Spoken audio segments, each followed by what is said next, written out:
Muy buenos días, amigos de Plan B, bienvenidos a esta mesa de análisis. Estamos empezando una nueva temporada. Los días jueves estarán con su servidor Manuel Novik en Plan Verde. Y hoy vamos a discutir, arrancar esta temporada con la aplicación de la consulta en el ITT, y para eso tenemos dos invitados el día de hoy. Está con nosotros Sofía Torres, que es vocera del colectivo Ya Unidos, y Fernando Benalcázar, que fue ex viceministro de Minas y es miembro ahora del Observatorio Latinoamericano. No, Organismo Latinoamericano de Minería, perdón. Eso sí.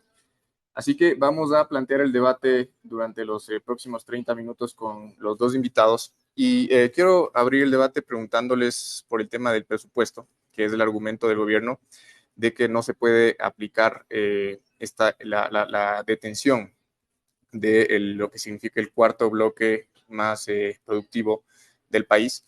Así que no quiero yo adentrarme todavía en los detalles, pero abrir con eso. Sofía, para empezar contigo. Bueno, justamente estaba revisando las noticias alrededor del tema del presupuesto, que en el contexto político actual resulta bastante complejo, porque pues debido a que no está la Asamblea, no existe la posibilidad de generar un nuevo presupuesto, y de acuerdo al decreto ley que se entregó este 5 de septiembre, se plantea justamente la posibilidad de que en un plazo de 90 días la persona que asuma más tarde la presidencia pueda elaborar el nuevo presupuesto, y mientras tanto se extiende el presupuesto de 2023. Entonces ahí para nosotros se da justamente la obligación y la oportunidad con quienes ahorita son candidatos a la presidencia de la República, que se prevea justamente de qué manera y cuáles van a ser los mecanismos para ajustar el presupuesto después de lo sucedido en las urnas de este 20 de agosto. Mientras tanto, lo que corresponde al presidente de la República es justamente mostrar la voluntad política, que es algo que ha afectado muchísimo en sus declaraciones, para poder dar paso justamente al cumplimiento de lo que fue el mandato popular del 20 de agosto, con medidas muy concretas, como justamente ordenar que se dé paso a la actualización del plan de abandono en el bloque 43. Fernando. Creo que lo dicho tiene una lógica. Creo que desde el punto de vista práctico es complejo. Yo no estoy aquí defendiendo al gobierno, no tengo ninguna afinidad con el gobierno. Pero quien ha estado adentro, sabemos que nosotros definimos un presupuesto. Hay una partida presupuestaria para todas y cada una de las actividades predefinidas casi un año antes. Y en el caso puntual, sorpresivamente, con el resultado de la consulta del ITT, no estaba preparado el gobierno. Independiente de la consulta, públicamente el ministro de Economía y Finanzas, el ministro de turno en esa área, ha sido muy claro y explícito de hablar de la situación compleja que tiene el país en la parte económica. Tal como lo describió, en efecto tienen que proyectar el uso del mismo presupuesto del 2023 hacia el 2024. Y creo que si toman acciones y previsiones presupuestarias, podrán en su momento dado, tal vez en el 2024, tal vez en el 2025, tener el dinero para ejecutar. Pero ¿ejecutar qué?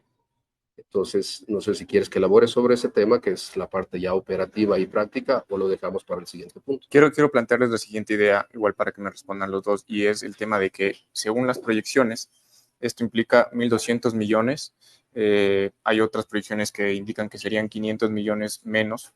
Entonces, ¿cómo impactaría este monto al presupuesto? Que según cifras, por ejemplo, el ministro de Economía mencionaba que significa que 2 millones no reciben bonos, o que 60.000 policías ya no reciben sus salarios. Entonces, ¿cómo podemos equilibrar este monto económico que va a dejar de percibir el Estado? Igual, Sofía, para ir contigo.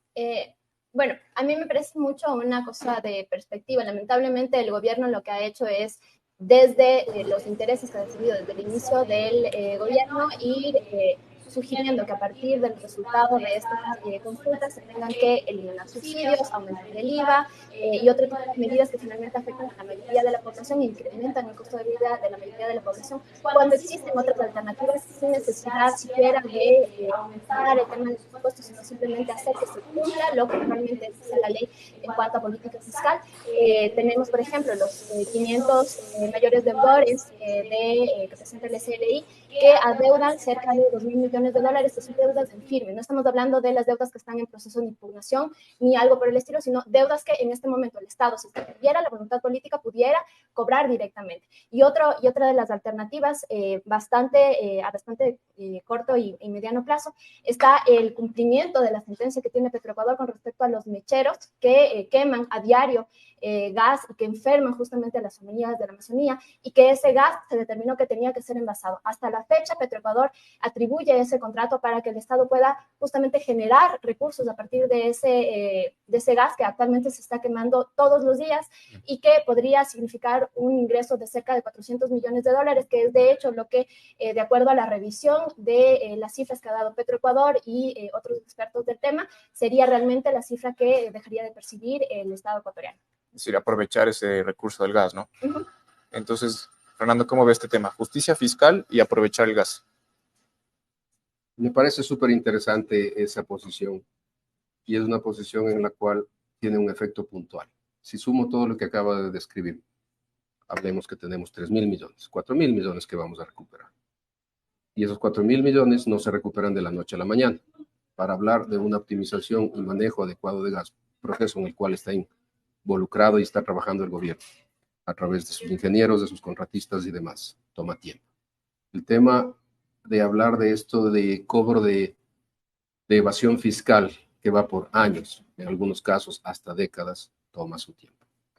La realidad es que 1.200 millones es lo que en el 2022 el Estado recibió de renta petrolera.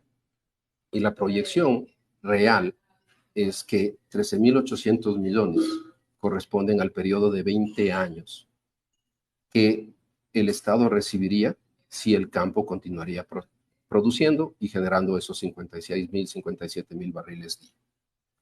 Entonces, es fácil en lo teórico decirlo.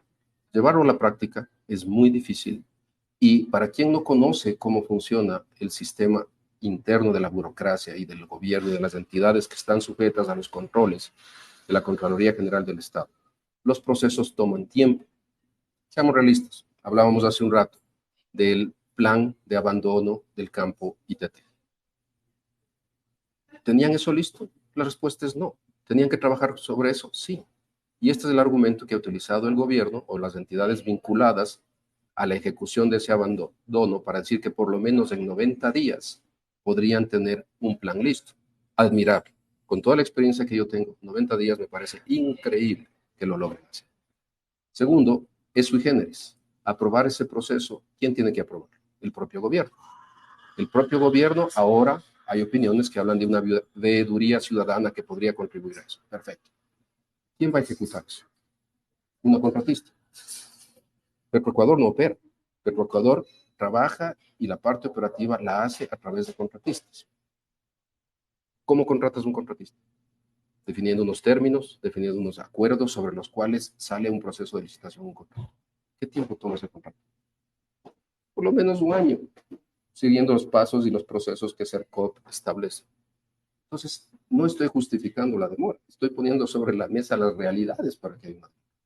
Entonces, este sí es un proceso que el próximo gobierno tiene que tomar el toro por los cuernos, indiscutible. ¿Está ese próximo gobierno considerando y preparándose para ello? Esperemos que sí. Uh-huh. Ahora, también ahí quiero pasar al tema de la transición energética, porque el Ministerio de Ambiente actual cambió su nombre, quiso darle esa impronta de que quiere cambiar su matriz productiva, y detener la producción petrolera sería una señal de que el Ecuador va en ese camino. Entonces, claro, el argumento es que se demora bastante, es una solución a largo plazo, pero justamente empezar a invertir en otras energías debería ser una solución que se vea ya desde ahora, ¿no? ¿Cómo lo ven ustedes? Bueno, simplemente para responder lo que se estaba comentando hace un momento, es importante mencionar que toda la información que permitió elaborar los plazos, la aprobación y en sí la sentencia de la Corte Constitucional fue pedida directamente a todas las entidades del Estado y que además el tema del plan de abandono y el cierre de los pozos no es algo que se va a improvisar o empezar a elaborar en este momento porque es algo que las compañías petroleras tienen que entregar para poder obtener las licencias ambientales. Entonces, lo que se tiene que hacer es actualizar ese plan que ya se había presentado para las circunstancias actuales del bloque 43. Respecto a lo otro, sí, por supuesto, creo que es muy importante dimensionar lo que ha significado esto, no solo para el país, sino también para el mundo. Este es un hito histórico, es la primera vez que por democracia directa la ciudadanía de un país puede decidir mantener el petróleo bajo tierra, como recomienda la comunidad científica, frente a las acciones necesarias para la mitigación del cambio climático. Y esto se ha planteado como un ejemplo para muchísimos países. En el Brasil están justamente ya evaluando la forma de cómo tomar ejemplo de lo que ha podido lograr el Ecuador para concretarlo en acciones directas frente a la inacción de muchísimos gobiernos con la crisis climática. Entonces, sí, esto tiene que ser un primer paso para poder empezar la transición energética, que el ministerio no tenga simplemente ese nombre como un adorno, sino que existan acciones concretas con respecto a de qué manera además se da el cambio de la matriz productiva, porque históricamente el Ecuador ha sido un país que siempre ha dependido de un producto específico para poder desarrollar su economía y eso le ha hecho totalmente vulnerable a las fluctuaciones que tienen este tipo de productos en el mercado internacional. Y finalmente, muchos expertos lo que piden es la diversificación de la economía ecuatoriana para que pueda priorizar otro tipo de mercados. Y creo que es algo que se ha ido dando paulatinamente con el decrecimiento de la explotación petrolera, porque las reservas petroleras en Ecuador se están agotando. Algunas personas hablan de que más del 80% de las reservas petroleras ecuatorianas ya han sido explotadas y no podemos esperar a que se explote la última gota de petróleo para ver qué vamos a empezar a hacer en ese momento en medio de una crisis absoluta, sino que sea con la decisión del pueblo ecuatoriano y con el haber podido poner la vida en el centro de este debate para ver qué se hace justamente con el futuro y el proyecto de país que queremos. Uh-huh. Varios comentarios. El primero no es el fin de la era petrolera. Manuel, no es con el afán de corregirte, pero que supongamos se suspenden 58,000 barriles, equivale al 12% de la producción del país. Si la actividad petrolera continúa. El gobierno de turno, en su momento, tendrá que apoyar el crecimiento y desarrollo de exploración e identificación de nuevas reservas, porque de lo que acabo de escuchar, algo que sí tienen razón es que el Ecuador no ha identificado nuevas reservas petroleras ni ha invertido por el tipo de contratos que existen al momento en exploración e identificar nuevos campos. Tan sencillo como eso. Segundo comentario, jamás yo pondría a la naturaleza, al ambiente y al entorno sobre el ser humano, que eso es una concepción muy diferente desde el punto de vista de la persona que está al lado mío y de mi persona. ¿Por qué? Porque el ser humano está primero, las necesidades básicas, la alimentación, el cuidado del ser humano y su desarrollo dependen de qué? Del dinero. Lamentablemente todo se hace con dinero. ¿De dónde viene ese dinero en el Ecuador?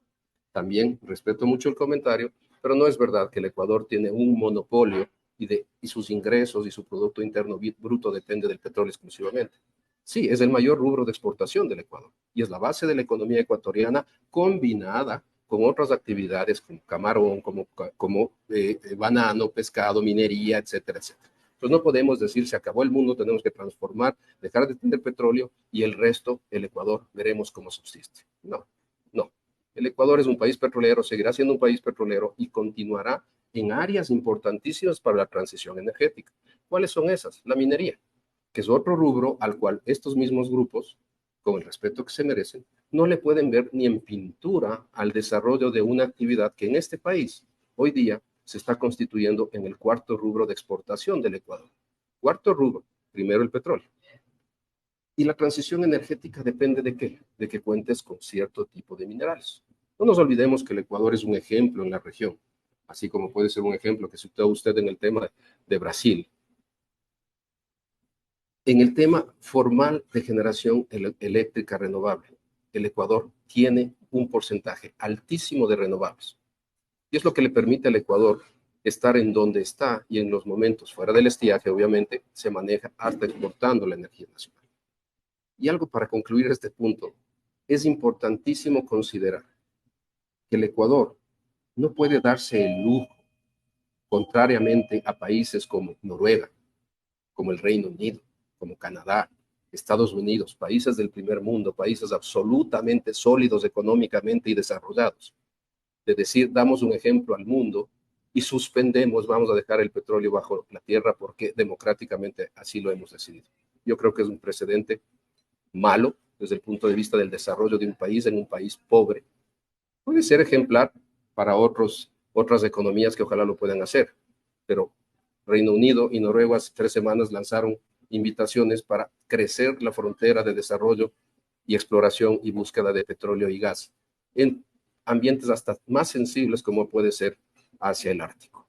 Esa es la realidad del mundo. Dejamos de producir 58,000 barriles, alguien más los va a producir. El efecto que pueda tener eso en el cambio climático será compensado inmediatamente por otro país que feliz producirá esos 58,000 barriles que el Ecuador dejaría de producir en los próximos meses o años. ¿Quisieras responder algo a eso? Sí. Bueno, mi posición no es la de poner a la naturaleza sobre el ser humano.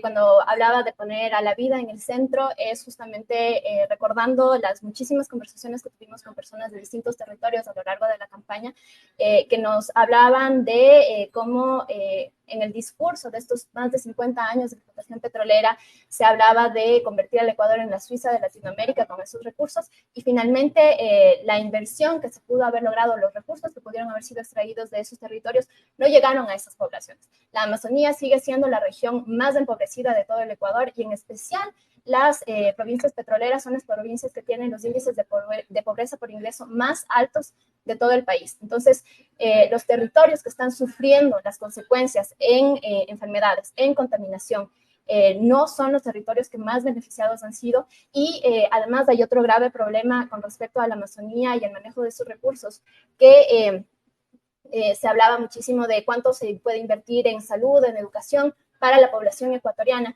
y cómo esa presencia del Estado finalmente ha sido siempre mediada para las poblaciones amazónicas a través de la posibilidad de explotar o no esos recursos. Es decir, no se garantiza los derechos de esas poblaciones a servicios básicos, a educación, a salud, porque son ciudadanos que tienen esos derechos, sino por qué tanto pueden dar el consentimiento o no para la explotación y contaminación de sus territorios. Entonces, para empezar, eso es un grave problema, porque se está hablando de poblaciones sacrificadas para la extracción de ciertos recursos.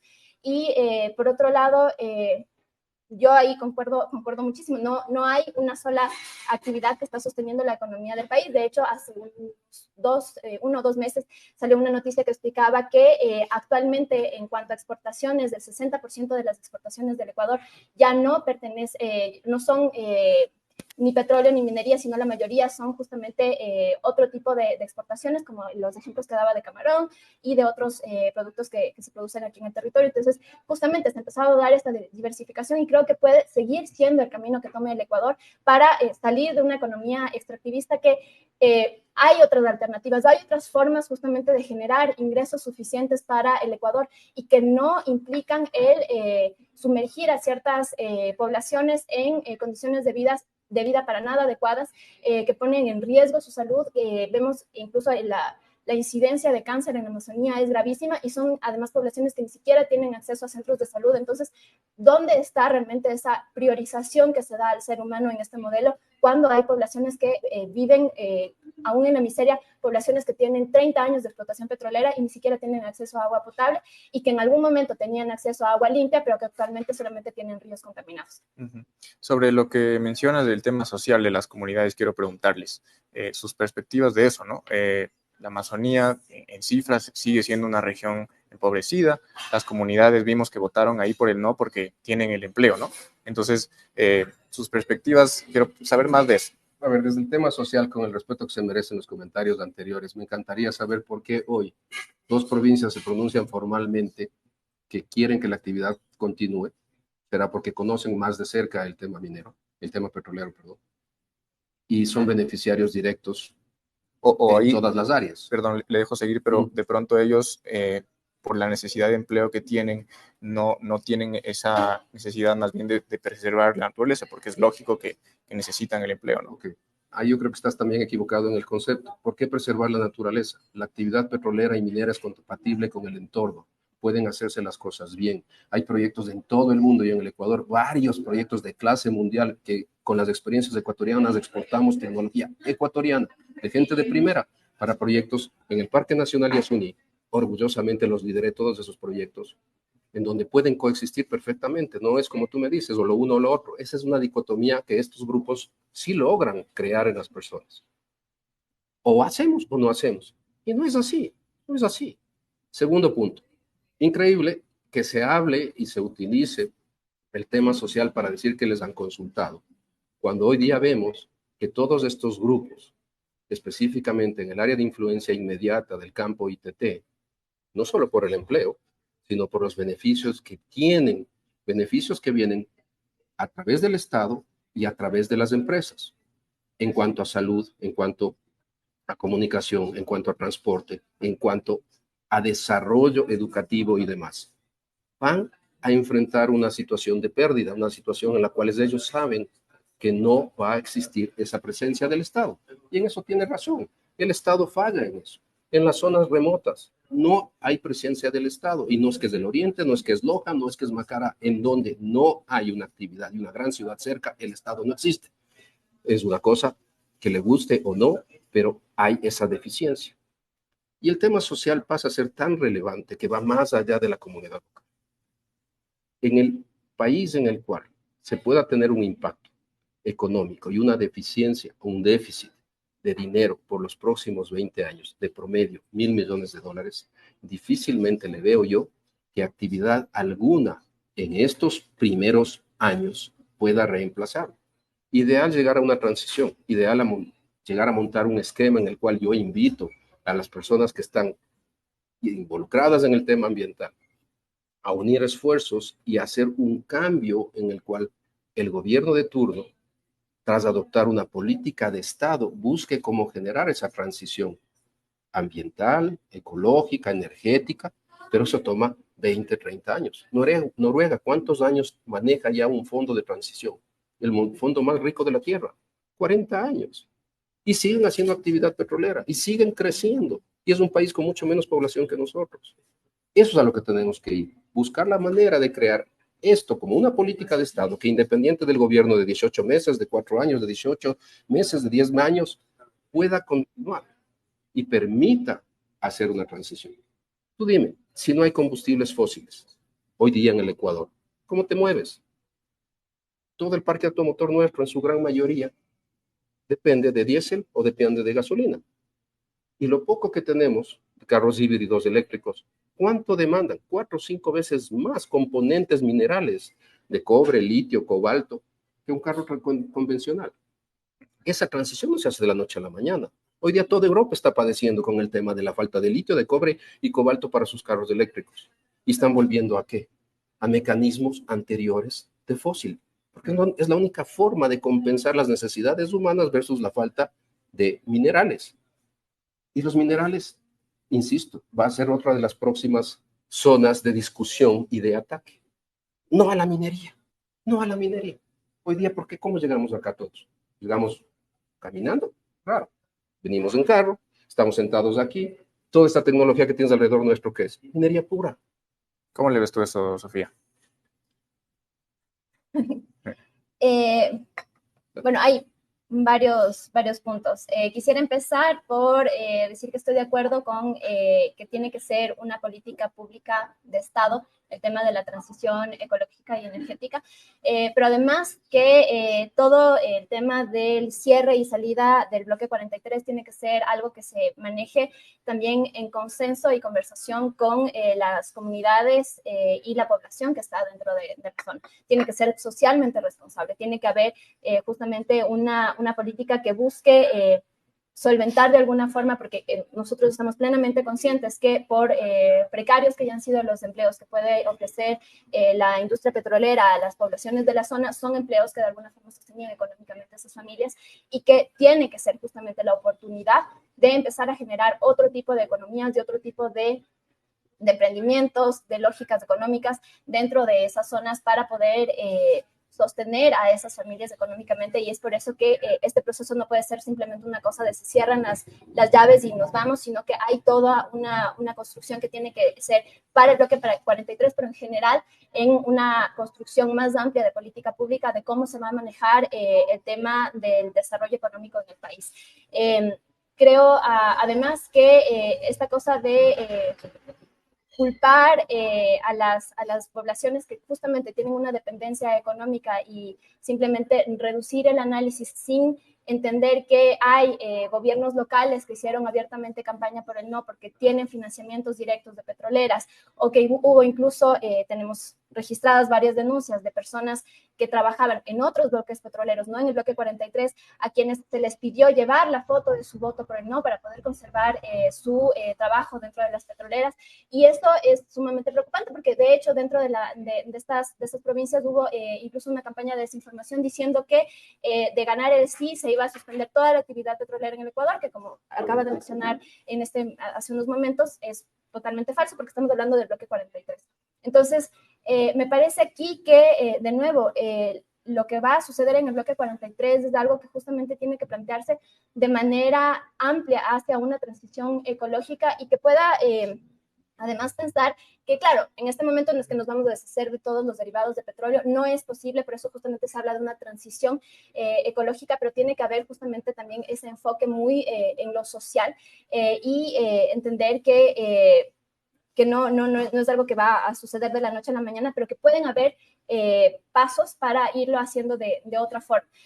En mi opinión más personal, simplemente reducir este debate a que o es el consumo de combustibles fósiles o es la minería, no toma en cuenta que la crisis climática actual, que incluye justamente el tema extractivo, tanto en minería, como en carbón, como en petróleo, nos habla de que este crecimiento infinito del propio modelo que estamos llevando en todos los países de este país nos está llevando al borde de una existencia insostenible. O sea, la crisis climática, y si no hacemos absolutamente nada al respecto, y si el argumento va a ser simplemente tenemos que seguir explotando una u otra cosa sin cuestionar de manera más amplia este modelo económico global, nos va a llevar simplemente a tener condiciones climáticas invivibles, no solamente para los seres humanos, pero para todas las demás especies que viven en ese planeta y de las cuales además también dependemos para poder tener recursos, agua, alimentos, aire. Entonces, estamos hablando de qué manera se conserva la vida que necesitamos, la vida de los humanos, pero también la vida de todo el planeta, y no puede reducirse simplemente a una cosa de explotamos lo uno o lo otro, sino de qué manera sostenemos la vida de todo el planeta, y también aquí desde el Ecuador, de qué forma planteamos ese debate. Bueno, estamos llegando al fin ya de nuestro debate. Hemos estado con Sofía Torres de Ellas Unidos y Fernando Benalcázar, ex viceministro de Minas. Aplaudo mucho que se hayan animado, que haya salido un debate siempre con todo el respeto. Y bueno, para cerrar, quiero pedirles un minuto a cada uno con sus conclusiones, una idea para terminar. Sofía. Bueno, invitar a la población, al casi 60% de ecuatorianos y ecuatorianas que votaron este 20 de agosto por mantener el petróleo bajo tierra en el bloque 43, a los distintos procesos que se están llevando a cabo desde las organizaciones que sostuvieron la campaña a nivel nacional para los procesos de veedurías, pero además para poder marcar una hoja de ruta hacia esta transición ecológica y energética, porque nosotros creemos que así como se dio el proceso de democracia directa con la recolección de firmas y luego llevarlo a una consulta popular, puede mantenerse este tipo de participación ciudadana para construir este proyecto de país que queremos de forma distinta.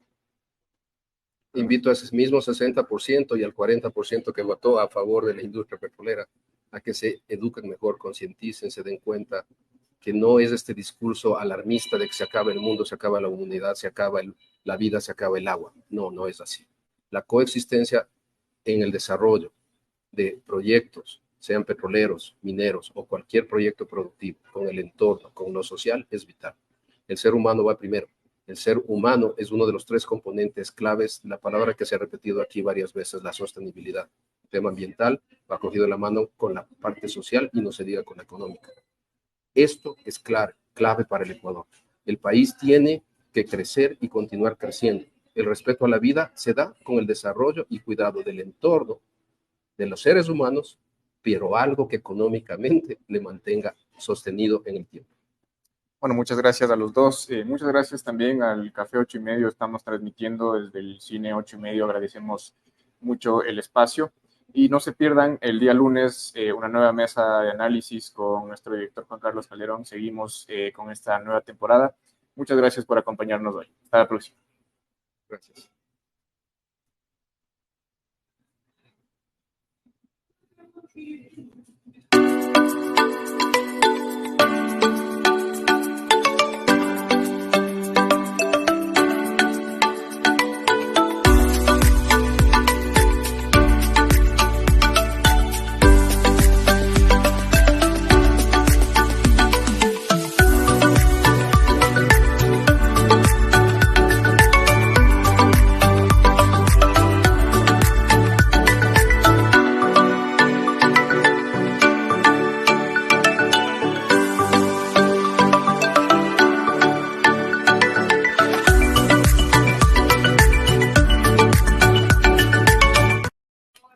A ver qué pasa con la otra cámara.